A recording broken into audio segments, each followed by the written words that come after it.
Et si une grande partie de ce qu'on nous a appris sur l'amour était fausse, aujourd'hui, on plonge dans un livre aussi culte que controversé. The Rational Male de Rollo Tomassi. C'est un livre qui a réveillé des millions d'hommes, qui leur a offert une nouvelle grille de lecture sur leurs échecs amoureux. Mais c'est aussi un livre qui en a enfermé beaucoup d'autres dans une vision cynique et amère des relations. Dans l'Odyssée relationnelle, on ne juge pas, on ne condamne pas. On cherche à comprendre, on déconstruit, et surtout on essaye de dépasser ces schémas pour aller vers quelque chose de plus épanouissant. Alors, est-ce que The Rational Male est une vérité dérangeante qui libère ou une impasse relationnelle qui isole? C'est ce qu'on va voir ensemble. Pour bien comprendre l'impact de ce livre, il faut se replonger dans son contexte. The Rational Male s'adresse à un public très précis, des hommes qui se sentent perdus, frustrés. Souvent, ce sont des hommes gentils, investis dans leurs relations, mais qui collectionnent les rejets ou vivent des relations insatisfaisantes. Ils ont l'impression de tout bien faire, de suivre les règles du jeu qu'on leur a apprises, mais ça ne marche pas. Et là, Rollo Tomassi arrive avec une promesse radicale et un message simple. Le problème, ce n'est pas toi, c'est ce qu'on t'a appris sur les femmes et sur l'amour. Il s'appuie sur la psychologie comportementale, la biologie évolutionniste et une critique frontale du romantisme moderne pour déconstruire les mythes que beaucoup d'hommes ont intégrés. Très vite, le livre est devenu une référence de ce qu'on appelle la manosphère, et il est souvent associé à la fameuse métaphore de la red pill, cette idée de voir la réalité telle qu'elle est derrière les illusions. Alors, quelles sont les idées clés qui ont eu un tel écho ? La première idée choc, c'est qu'il n'existe pas la bonne personne. Le mythe de l'âme sœur, cette idée qu'il y a une personne unique faite pour nous, serait en réalité une croyance paralysante. Elle nous pousserait à la dépendance affective et à accepter des situations qui ne nous conviennent pas. Le deuxième pilier du livre, c'est que le désir ne se négocie pas.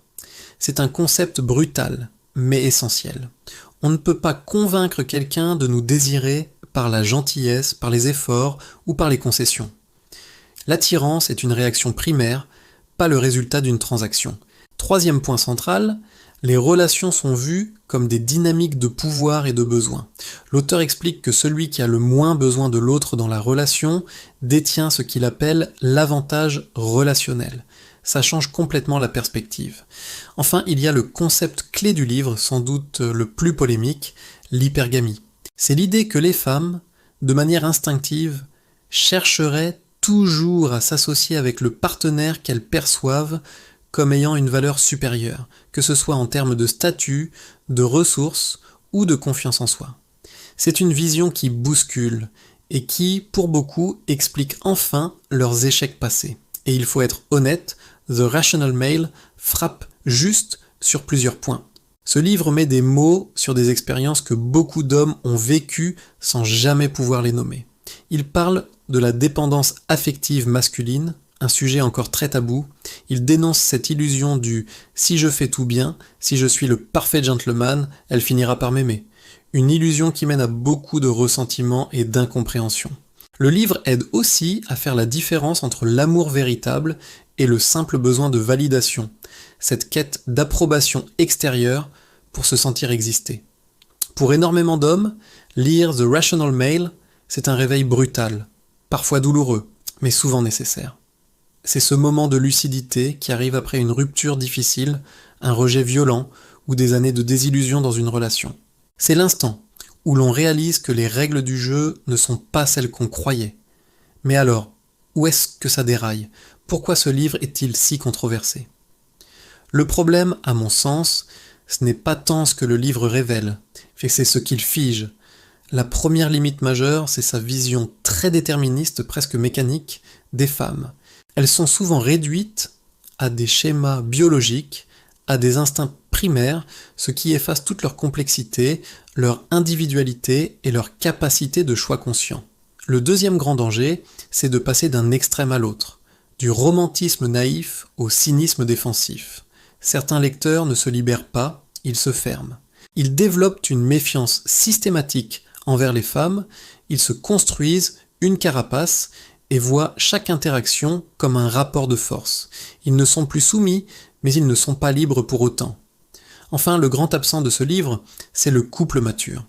Il y a très peu de place pour l'attachement sécurisé, la vulnérabilité consciente, la coopération émotionnelle ou la construction d'un projet commun basé sur des valeurs partagées.